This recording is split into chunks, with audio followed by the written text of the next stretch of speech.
Hi! Magandang tanghali po sa inyo. Ako nga po pala si Kendra James Lay. Ngayon po, patuloy pa rin at tuloy-tuloy pa rin po din ang ating serbisyo para po sa ating mga loans. At doon po mga madam sa mga nagme-message sa akin,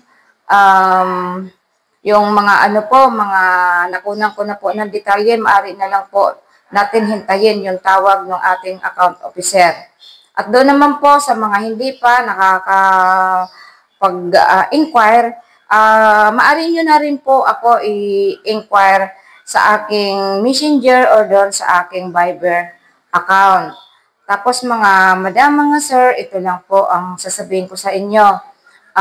Kailangan po kung tayo ay mag-i-inquire, yung tayo po ay talaga may existing na negosyo.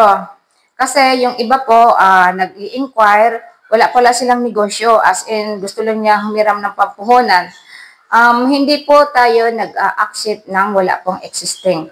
Kaya nga po, doon po sa aking post ay ang nakalagay po doon ay ang loans na pinopost ko ay para po sa mayroon mga negosyo. Ayan po, para po maging malinaw. Kasi yung iba po, siyempre hindi rin po nila naiintindihan. So, yun. Pag ikaw po ay walang negosyo, matik po yan ay disapprove po kayo. Ayan. Then doon naman po sa may mga business, ayun po, inuulit ko lang po ang aking sasabihin. Unang-una po ang ating proseso ay once po na nag-inquire kayo, ay hihingian ko po kayo ng picture ng iyong negosyo at hihingi din po ako ng details ng sa inyo.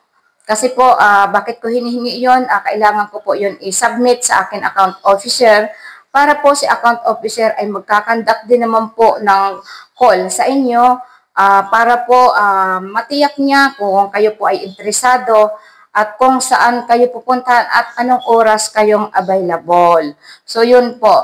Then, pag once na po na nakausap niyo si account officer at nagkaintindihan po kayo, magdadala po sa inyo si account officer ng application form. And kailangan po, para maging mabilis ang process, pag binigyan po kayo ng application account officer, i-fill out nyo kaagad at ibigay nyo rin sa kanya bago siya umalis. At kung mayroon na rin po tayong requirements, katulad ng valid ID or business permit or kahit anong klaseng permit, barangay permit, DTI, pwede na rin po natin sa kanya yun ibigay para automatic po ay ma-process po yung ating loan.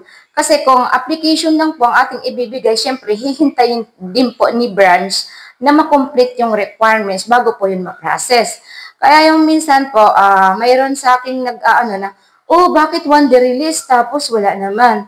Ang tanong ko naman, nung araw ba na pinuntahan ka ni EO, binigay mo ba lahat yung kailangan? Siyempre hindi, dahil siyempre kukuha pa kayo, di ba po? So yun din po na kapag ka po ay medyo nalit yung loan, i-consider din po nyo na mayroon po tayong processing na pinagdadaanan at tayo din po mismo ay kumukuha po ng ating mga requirements. Yun po mga madam, mga sir.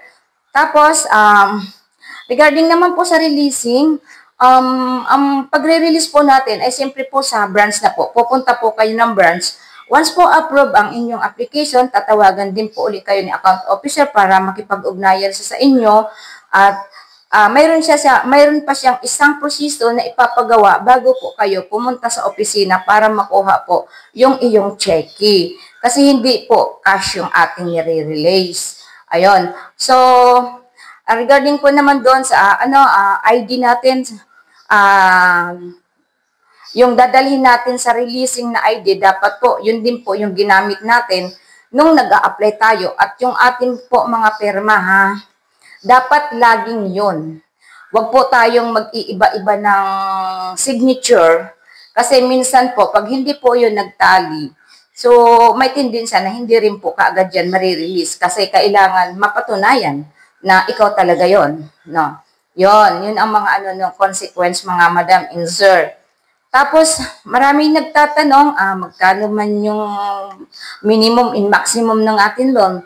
Ang atin po minimum is 11,000 hanggang 20,000 kung tayo po ay wala pa pong complete na business permit, kung tayo po ay nakabarangay permit lang po.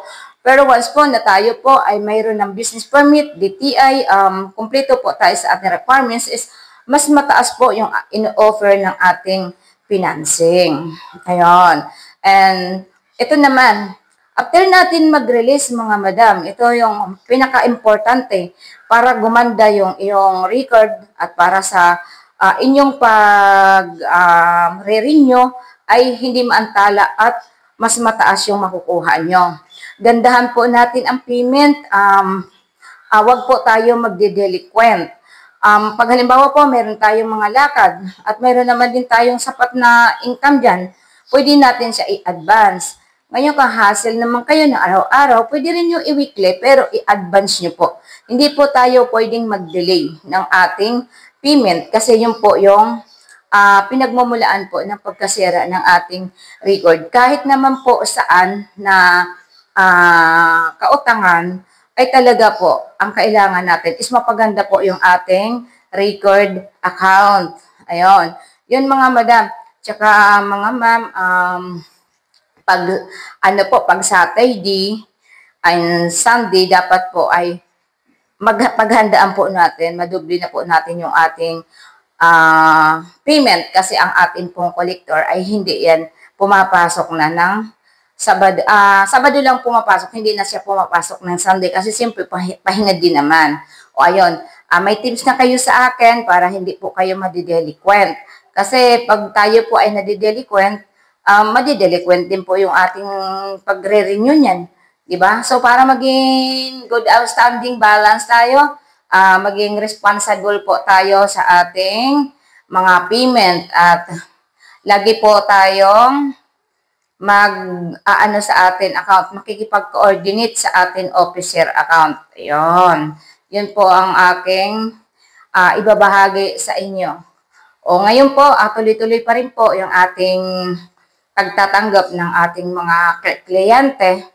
O, i-DM nyo na po ako. Yung mga, may negosyo Pag wala po kayong negosyo, hintayin nyo na lang na magkaroon tayo ng para sa mga non-business. Ayan. Thank you. Sana nakatulong po sa inyo ang videong ito. Thank you so much.